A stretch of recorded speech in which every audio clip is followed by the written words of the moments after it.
She was the girl everyone loved, then she married me. In high school, everyone knew her name. Evelyn Hart. She was the kind of girl teachers praised and students whispered about. Captain of the debate team. Straight A's. Perfect smile. The homecoming queen who didn't look surprised when they crowned her. And I was invisible. I sat 3 rows behind her in chemistry, copying notes I barely understood, pretending not to notice how the room shifted when she laughed. We never spoke. Not once. She belonged to another world, the kind that didn't even notice boys like me existed. Graduation came. Life moved on. I forgot her. Or at least, I thought I did. I met my wife 10 years later. Her name was Eva. She worked at a small architectural firm downtown, wore her hair tied back, spoke softly, and hated attention. We met at a mutual friend's dinner party. She laughed at my jokes. She listened when I talked. That alone felt unreal. We dated slowly. No drama. No fireworks. Just warmth. When I proposed, she cried, not loudly, not dramatically, but like someone who hadn't expected happiness to arrive. We married in a quiet courthouse ceremony. She took my last name without hesitation. The first crack appeared 3 months later. I was cleaning the attic when I found an old yearbook, mine. I hadn't opened it in years. Nostalgia pulled me in.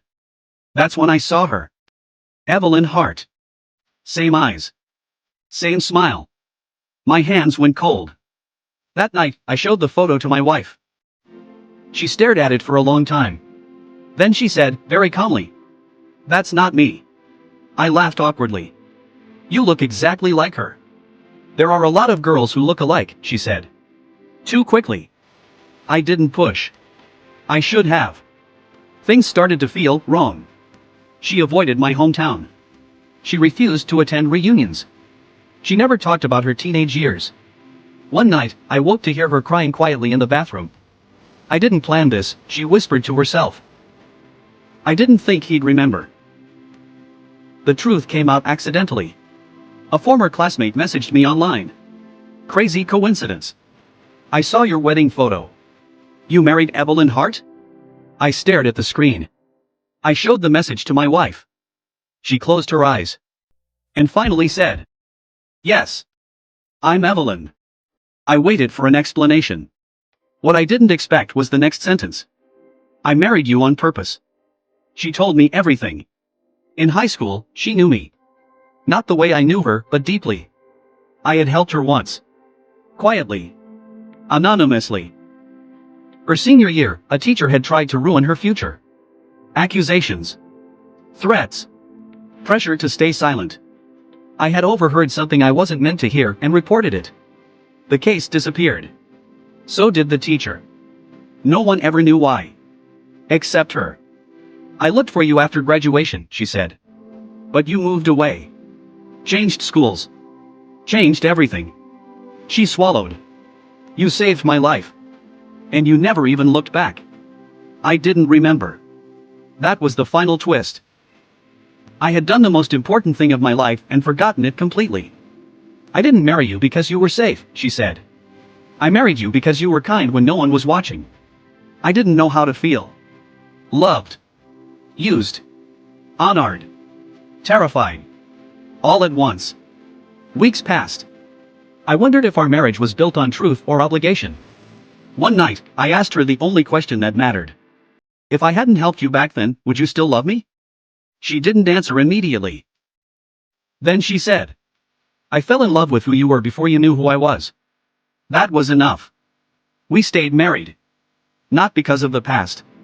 But because, somehow, the girl everyone loved chose the one person who never tried to own her. And I chose her, not as the queen she once was, but as the woman who finally told the truth. At our 10-year anniversary, she attended our high school reunion with me. No crown. No applause. Just her hand in mine. Someone whispered, "How did he end up with her?" She smiled and answered before I could. "He always had me. He just didn't know it."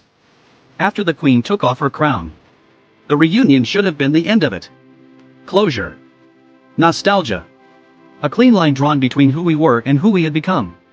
But stories like ours don't end that politely. 2 weeks after the reunion, Evelyn received a letter. No return address. No stamp. Just a single sentence typed on yellow paper. You should have stayed forgotten. She didn't show it to me at first. That was my first mistake. The changes were subtle. She began checking the locks twice. Then 3 times. She stopped walking alone. Her sleep grew shallow, restless, like someone waiting for a knock that never came. One night, I asked her directly. Is someone watching us? She hesitated. That was enough. The second letter arrived folded inside our mailbox, slipped between bills like it belonged there. Some debts don't expire. That night, Evelyn finally told me the rest. The teacher I had reported in high school hadn't simply been fired. He had disappeared. No records. No resignation. No trial. He told me once, she said quietly, that people like him don't fall alone. Her hands trembled. You think he's still alive, I said. I think, she replied, he knows who you are. I started digging. Old court records. Archived complaints. Faculty lists from that year. The name was there, Thomas Hale. Psychology teacher. Resigned abruptly. Official reason. Health issues. Unofficially? 3 other schools had sealed files involving him. Patterns emerged. Gifted students. Private mentorship. Silenced accusations. And then, nothing. As if he had learned how to erase himself. The third message wasn't a letter. It was an email. Sent from my own address. You were always observant. That was your flaw. I stared at the screen, blood roaring in my ears. I didn't send this, I said. Evelyn looked at me. I know, she whispered. And then she said something that froze me. He used to say that exact sentence. The break-in happened on a Tuesday. Nothing was stolen. Nothing disturbed. Except one thing. Our wedding photo. The one from the courthouse. Was turned face down. On the back, written in careful ink. Queens should know when to abdicate. We went to the police. They listened. They nodded. They did nothing. No fingerprints. No forced entry. No threats serious enough. That night, Evelyn sat on the edge of the bed and said something that made my chest tighten. I didn't marry you just because you saved me, she said. I waited. I married you, she continued, because I thought standing beside you would keep me safe from him. The truth landed like glass. I wasn't just her choice. I was her shield. The final confrontation came unexpectedly. An invitation arrived via email, untraceable. Faculty Lecture Hall. East Wing. 9 p.m. Come alone. I went anyway. The hall was dark, dust floating in the projector light. A man stepped forward from the shadows. Older. Thinner. Smiling. Hello, Thomas Hale said. You grew into yourself. I didn't speak. He chuckled softly. You think you ended me. You didn't. You educated me. He gestured to the empty seats. People believe what fits their story. You gave them one. I learned to disappear inside it. What do you want? I asked.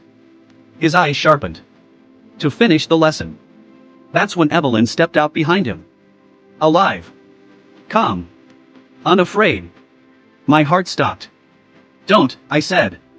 She met my eyes. And shook her head. You were never the shield, she said gently. You were the proof. She turned to Hale. You underestimated him, she continued. And you overestimated me. Hale frowned.